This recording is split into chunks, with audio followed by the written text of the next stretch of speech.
I'm planning to do samatha in the morning for energy during the day. Right, and in the evening balance with vipassana. Is that okay, or should I do it always in combination or completely apart? So, that's interesting, no? Well, power to you. I mean, geez, the Buddha said samatha and vipassana are the two greatest, are just the greatest benefit, the most wonderful thing. So if you're doing both of them, wow, it's like, good for you. I can think of far worse things you could be doing. But there are issues with doing two different techniques. If you're doing one technique in the morning and one technique in the evening, then you've got twice as much to train your mind in, because your mind has to become accustomed to the practice. So why not do something that has both samatha and vipassana together? Why not practice both of them together? You say samatha brings you energy. Well, that's interesting. That's a good reason, I suppose. I never found the need to practice samatha for energy. I remember doing tree planting. Spent a month doing tree planting, and here, look, I was not much bigger than I am now. Now a little bit more muscular, but and I just did vipassana, and it was incredible for energy. It was amazing that I was able to keep up with some of the best planters out there because I just had such dedication. You know, the vipassana gives you such ability to do without feeling, without flagging. You know, to push yourself physically without worrying, without stopping, without giving in. Um, I don't know. I'm not keen on the whole samatha in the morning for energy thing. I think samatha is something that you should do in the forest, or no, in some sort of seclusion, because it if you can't get free from the no, Ajahn Chah even said samatha is based on craving. I don't know if I'd go so far, but he said this. Or based on clinging, or some, one or the other. It's either based on craving or clinging.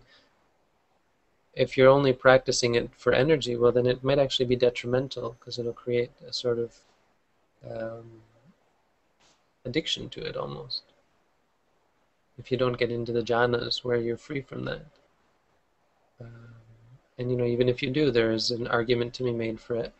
The intellectual or the abstract clinging to the jhanas.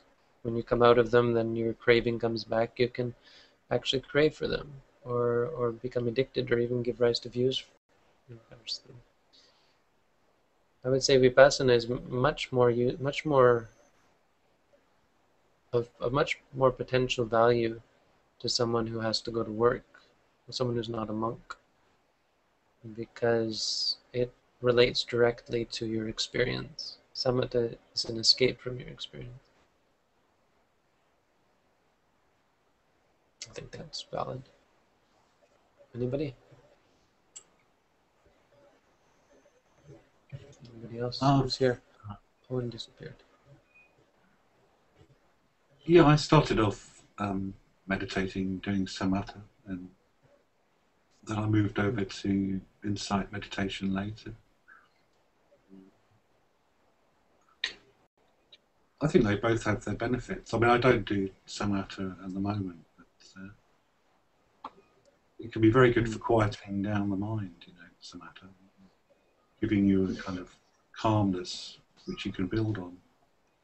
Yeah. What if you were to use the abdomen in a way for samatha, for your samatha practice? That's difficult because the abdomen is impermanent, it's changing. In samatha, you need an object that is stable, that you can rely upon. The abdomen can't be relied upon.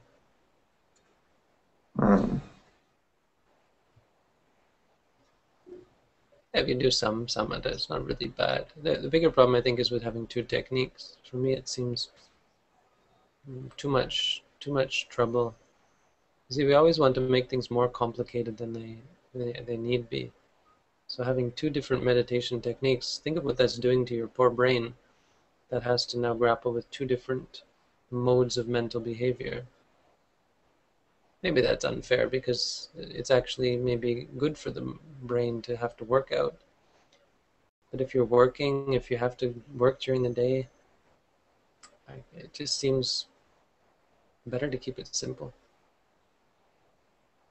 I don't know. Nothing wrong with either of those things, Summit and Vipassana. If it gets to be a routine where you do one every morning, one in the evening, sure. Why not?